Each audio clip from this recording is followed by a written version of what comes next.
跟啊，我呢個咧我跟阿柱介紹嘅去買嘅。嗱，呢個係咩咧？呢個就係雞泡魚湯。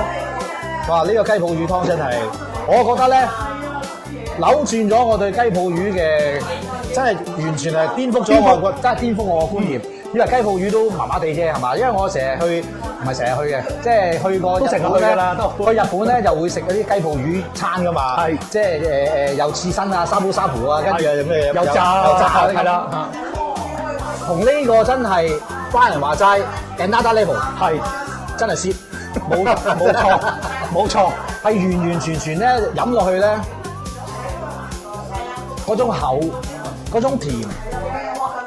膠係膠，呢個咧喺咩嗰度叫咩啊？坦嗰度叫坦洲，中山坦洲係呢間真係強烈推薦，係有得頂。咁啊，使唔使講埋個名㗎？講梗係講啦，我哋冇咁孤寒嘅。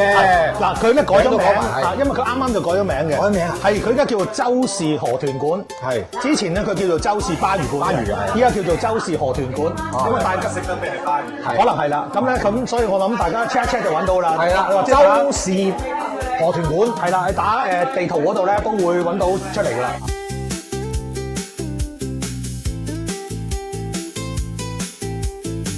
佢唔止淨係湯好飲喎，係你有啲咧係你去日本食唔到嘅，佢嗰啲雞泡魚乾、雞泡魚嘅白子，哇！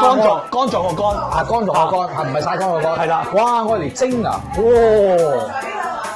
你真係完全唔相信咧，世間上有啲咁好食嘅嘢。咁你話傳說嗰啲湯好毒嘅，係咪呢一種即係河豚係特別毒嘅咧？呢位專業人士就問得好啦。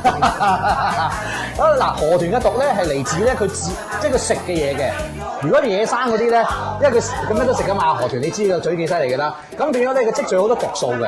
但係如果呢啲飼養嘅咧，因為佢餵㗎嘛，佢唔餵啲毒嘢佢食㗎啦。咁呢啲咧飼養嘅咧係一啲都唔使擔心，係唔會有毒嘅。係放心食，係無毒河豚嚟嘅呢度呢啲。係啦，冇有錯啦。